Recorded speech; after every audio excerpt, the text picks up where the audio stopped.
Welcome to another edition of TechLoveHate. I'm Craig Mason. And I'm Tish Lindsay. And we're here to help you with all of your tech needs.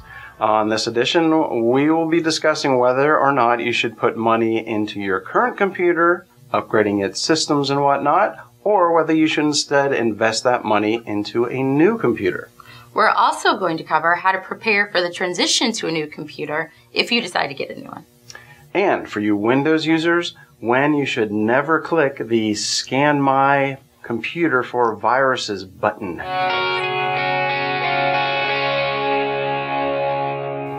So, if you've had your current computer for a really long time and you're wondering if you should invest in upgrades or just get a whole new machine altogether, we're going to give you some general guidelines. We'll cover both Mac and Windows users. We're going to have you create a pros and cons list of sort. In one column, you're going to put buy new computer. In the other column, we'll have you put upgrade current computer. And if you get 3 or more checks in either column, you're going to have your answer.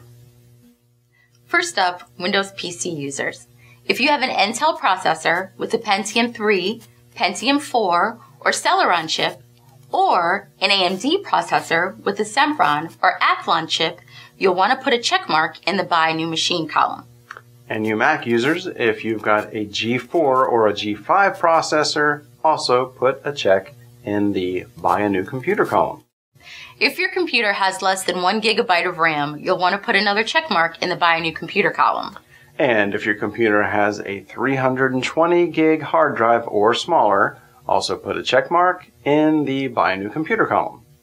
If your PC is running Windows XP or older, or if your Mac is running OS 10.4 or older, you'll want to put another check mark in the Buy a New Computer column. Now let's take a look at your list and see where things are. If you've got 3 check marks in your Buy a New Computer column, then you're going to want to start backing your data up and preparing to transfer to a new computer. And we're going to cover that in the next segment. Yay! If you have equal amounts of check marks in your columns, you can probably go either way. But more than likely, you'll be just fine adding a couple of upgrades to your computer and getting a couple more years out of the old LAS. And if your check marks are firmly in the upgrade your computer section, if all of them are checked, then you're probably pretty good. But if one of those sections is lacking, upgrading that portion, whether it be the RAM, hard drive, operating system, or processor, chances are you'll be good for a couple more years. That's good.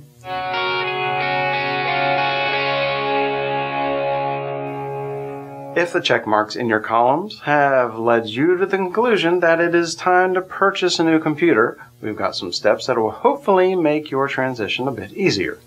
And thankfully, both Mac and Microsoft have made it pretty easy to migrate your data from your old PC into your new PC. Although I must say, Apple does seem to be a little bit easier. Indeed.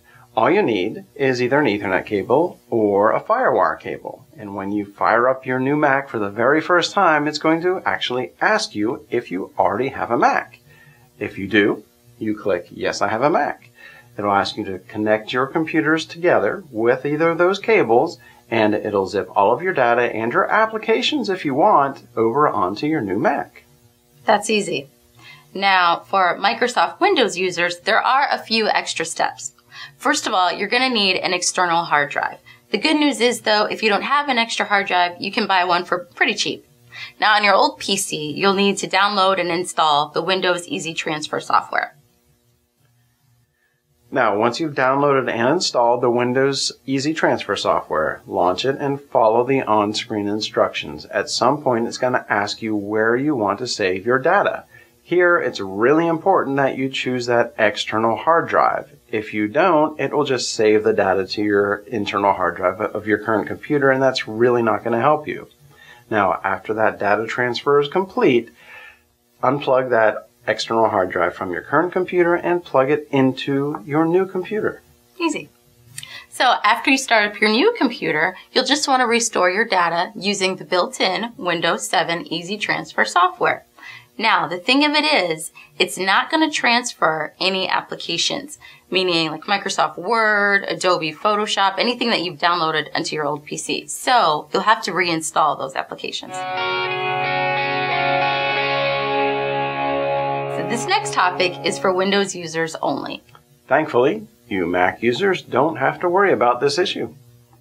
So no matter what version of Windows you're using, you need to be aware of a trick that's being employed more and more by hackers and virus creators. If you're surfing the web, looking at your favorite website, like TechLoveHate.com, maybe, and you get a little pop-up that says a virus has been detected on this computer, do not click in the window. Immediately close out of it and launch your own antivirus software. If you click on any of the buttons that pop up in that window, it might say, scan this computer for viruses now. If you click any of those buttons, chances are you're installing a little application in the background that is putting spyware, viruses, or adware on your computer, the very thing that you're trying to avoid. So the moral of the story is resist temptation. Immediately close out of the window and manually launch your own antivirus software. Just keep in mind that when you're surfing the web, your web browser doesn't have active virus scanning going on. So if your web browser pops up and tells you that your computer has an issue, you can be pretty sure that it's a scam. It's a trick, not a treat. That does it for this edition of Tech Love Hate. Be sure to click on the Show Notes tab where you can find out more information on the subjects that we've covered in today's show. And don't forget to click on the Recommendations tab above. And any purchase that you make through this site helps support this very program that you know and love.